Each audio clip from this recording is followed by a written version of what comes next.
Muito bem, gente, voltamos tendo um prazer enorme aqui no nosso bate-papo com o Geraldo Câmara de hoje, de entrevistar o nosso amigo Judson Cabral.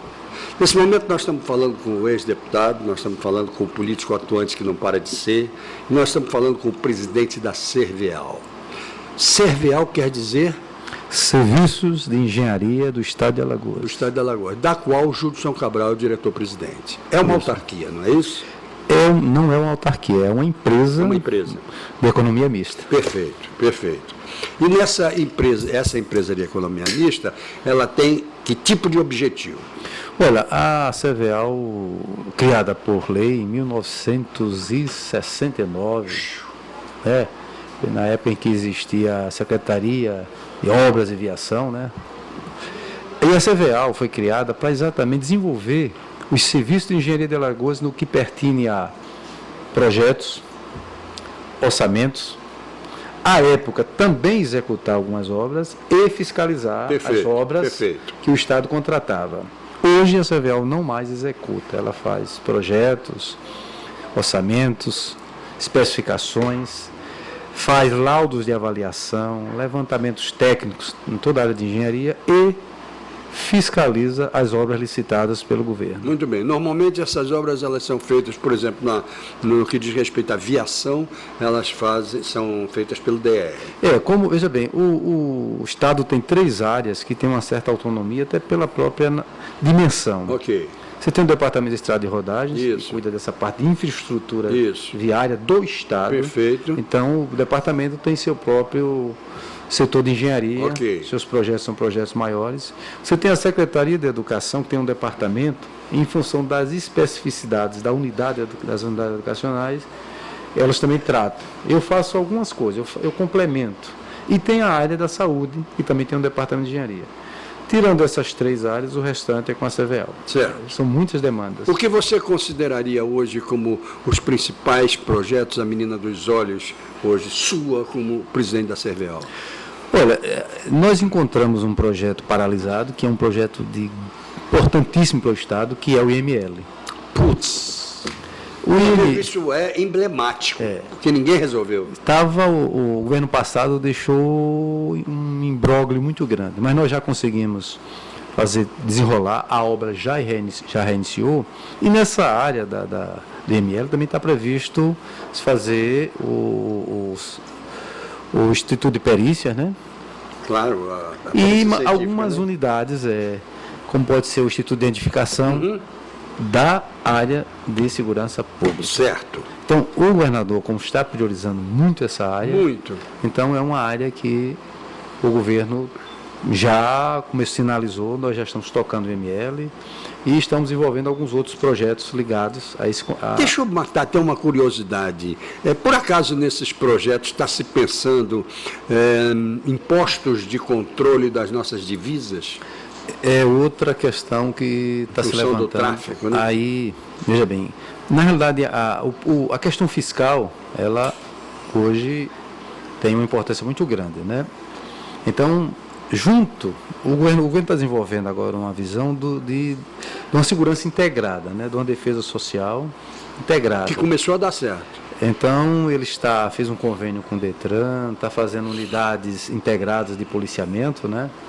Polícia Civil, Militar, e nos postos de fronteira está se pensando também em fortalecer essa parte, não só fiscal, mas também perfeitamente a própria estrutura, entrada, exatamente. Né?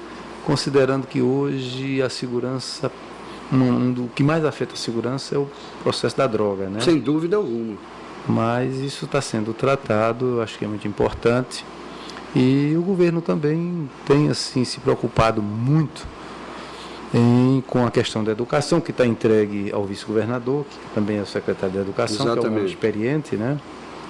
Na área da saúde, está se pensando também em ampliar o número de leitos. Há um pensamento do governo, um hospital geral, também na parte alta da cidade. E, no demais, nós estamos tratando, Geraldo, de procurar melhorar a capacidade de atendimento dos setores públicos, dos prédios das edificações públicas, né? Você é atendido como cidadão Então, isso requer de cada secretário também o seu planejamento, a sua avaliação. E tem outras questões, porque a CVEAL hoje ainda está muito aquém do que pode ser. Ela está menor do que era? Em relação a um período que ela passou, ela está um pouco menor, porque foi um período que ela tinha receita, que é uma anomalia. Na época do governador Ronaldo Lessa, a CVEAL oferia receita e tinha uma certa dependência. Hoje nós estamos reestruturando para retomar essa independência, porque senão ela fica funcionando muito como uma repartição pública. E aí você entra no problema burocrático, que é terrível. E como empresa você pode minorar esse efeito. Né? Se você depende totalmente do governo, do seu custeio, você fica muito limitado. Muito. Se você começa a ter, por exemplo, uma renda dos serviços que você presta, fiscalização, projetos, orçamentos, então você vai passar, aí você pode criar equipes para pensar um pouco, junto com o planejamento do governo, promovendo os respectivos projetos. Perfeito. Para captar recursos. Perfeito. E para melhorar o desempenho dos recursos aplicados. Que é um projeto bem feito, bem pensado. No momento a gente atende demanda, eu não crio demandas, eu atendo. Muito bem. Até de uma certa forma vai ao encontro daquilo que disse o governador, de dar continuidade ao que já existe, fazer funcionar o que já existe. Exatamente. Não é? O que me pareceu isso assim, fantástico, a primeira grande lucidez dele, né? Não tem problema, a obra está parada, reabre a obra, não tem problema, faz. Exatamente. E a CVEAL deve estar fazendo isso. Eu diria assim, como eu acompanhei o governo anterior, eu sempre fiz as críticas que foram públicas, não é por hoje estar no atual governo, de forma alguma.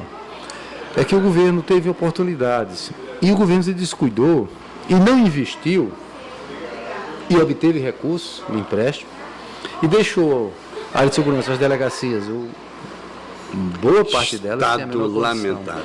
As unidades escolares.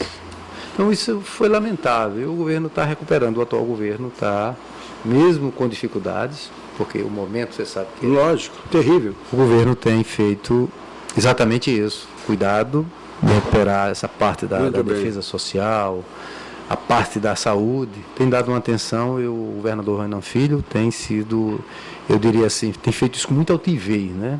Chamando a responsabilidade, ao tempo em que procura também enxugar, no possível, a máquina para ordenar esse processo, melhorar, inclusive, os recursos humanos. Você tem muita gente, e essas pessoas não estão devidamente nos seus lugares devidamente assentadas, você paga caro e não tem a produção. Se você ordena, você vai pagar melhor esse salário, vai ter uma produção. Não tenho a menor dúvida. A sociedade está racionalizando o governo, precisa, né? Exato. Eu acho que é isso que deve estar acontecendo, é o que nos passa, pelo menos, está havendo uma racionalização disso, não é? Exatamente. Muito bem. Nessa racionalização, e eu vejo que você está empolgado com esse tipo de trabalho, que medidas estão sendo tomadas no sentido de que a CVEAL interfira cada vez mais até poder fazer a sua transformação social? Olha, a CVEAL tem contribuído, por exemplo, os laudos de avaliação. Laudos de avaliação tem sido um documento e uma intervenção importante. Você reavaliar prédios alugados, prédios a serem reformados, isso feito com muito critério. Nós temos também procurado, de certa forma, tratar a parte dos orçamentos para as reformas, exatamente dentro de uma concepção bem clara de funcionalidade, ela ser funcional e ao mesmo tempo ter o menor custo. Perfeitamente. É uma forma de reavaliando projetos que nós encontramos, revendo orçamentos, entendeu? E dando agilidade. Muito bem. Levando, vamos dizer assim, o espírito da iniciativa privada, que precisa ter agilidade e lucro, e ao mesmo tempo custos baixos. Porque uma obra bem planejada e bem fiscalizada é uma economia e um investimento muito positivo e racional para qualquer governo. Uma obra mal projetada e pessimamente fiscalizada é um prejuízo muito grande. É verdade. Você conta com quantos colaboradores hoje na CVEAL? Olha, a CVEAL hoje, entre administrativo e o corpo técnico, tem aproximadamente 100 pessoas. 100? 100. E o corpo técnico seria... tem uma anomalia, né? Era para nós termos 40% administrativo e 60% do técnico. É. Hoje nós temos 40, talvez não chegue nem a 40, 38%, 37% de técnico e o resto administrativo. Isso nós herdamos, é um processo que é uma realidade e que decorre de uma série de questões. E a mudança é dolorosa? E nós não podemos alterar, isso não é uma alteração. Isso, a alteração deve ocorrer a médio e longo prazo, novos concursos, com um novo dimensionamento, um redimensionamento do fluxograma, né, da empresa, certo? Agora, lógico que também tem uma coisa que nós temos um corpo técnico muito bom, bons profissionais, muito técnicos, nível médio, assim como temos bons engenheiros e arquitetos. Muito bom isso. É realmente um corpo técnico. O que é que nós podemos esperar no que diz respeito a projetos, obras, etc., do governo Renan Filho nos próximos 3 anos? Olha, o governo tem ideias muito boas. Naturalmente, esses primeiros 6 meses, o governador, lógico, estava fazendo uma radiografia da máquina, né? Mas começa já a desenhar, obviamente, os seus investimentos e o direcionamento que ele tem para o estado de Alagoas do ponto de vista do seu desenvolvimento. Então, isso diz respeito a botar para funcionar, primeiro, a área de segurança, para dar, primeiro, ao cidadão alagoano a dignidade, a garantia de que ele pode sair, melhorar o padrão escolar, através também das suas instalações e da valorização, né? E também melhorar, eu diria, com muita clareza, o atendimento à saúde. Aí você vai para o desenvolvimento turismo e industrial. O governador tem feito, inclusive com a própria participação dele, ele tem feito intervenções interessantes e começa a trazer ideias que eu acredito que vai, de certa forma, sair um pouco daquela história, não, vamos apenas correr atrás de trazer empresas para cá. Não é o caminho. Não é só isso. Exatamente. O Estado tem que ter uma característica forte de desenvolvimento, mas também com algumas obras de estruturação ou de infraestrutura que também atraem. Nós somos um Estado com um grande potencial turístico. Com certeza, que estão deixando escapar pelos dedos. Hein? Então nós temos muitas belezas naturais. Muito e sério. O governo tem começado Geraldo, a moldar projetos que podem revolucionar o Estado. Hoje mesmo eu assisti uma reportagem que dizia que o aeroporto Internacional Zumbi dos Palmares não recebe um voo internacional há mais de um ano. Então isso é um problema, sem dúvida alguma é um problema sério. Mas também ouvi a competentíssima Janine, né, que está à frente da Secretaria de Desenvolvimento e Turismo, dizer que está trabalhando nesse sentido de uma outra forma, de uma maneira mais... Eu espero que isso aconteça, para que a gente não volte àquela década de 80, princípio da década de 80, onde se perdeu tudo que foi feito.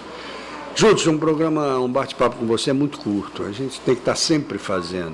Eu quero que você saia daqui com a certeza absoluta, e eu vou confessar humildemente, que talvez seja porque eu não tenho tido tempo para parar para nada, eu não sabia que você estava à frente da CVAL.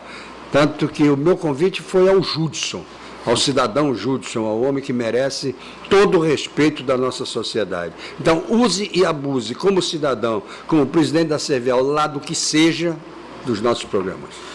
Eu só tenho a agradecer, Geraldo, e dizer que é uma honra, e para mim, eu acho muito, me engrandece essa forma como você sempre acolheu a minha caminhada política e agora a minha caminhada profissional. Com certeza eu posso dizer a você que onde eu estiver, eu darei o melhor. Que coisa boa. Do meu empenho. Isso, e aceitei, logicamente, o convite do governo por entender que nós podemos fazer, superar. E, pelo menos eu acho que é por aí, né? Um governador jovem. E nós estamos lá na CVAL e, vou lá dizer aqui de primeira mão, nós estamos pensando em alguns projetos novos. E um deles é trabalhar em cima, inclusive, de um projeto de lei para que ofereceu o governo de inspeção predial. Muito bom. Para que as nossas edificações não venham se deteriorar por falta de manutenção. E muitas outras ideias que nós estamos tentando que nós vamos continuar falando sobre elas depois. Com certeza, numa próxima oportunidade, eu trarei outras informações, mas eu quero aqui lhe agradecer e dizer, Geraldo, olha, não só o ambiente nos motiva, mas também o seu bate-papo. Obrigado a você e toda a sua equipe. Obrigado a você também. Obrigado a vocês que estiveram conosco até agora, até amanhã. Se Deus quiser, com mais um bate-papo com o Geraldo Câmara, ele mandou dizer que quer. E quando ele manda dizer que quer, os nossos encontros estão marcados. Então, até lá, gente.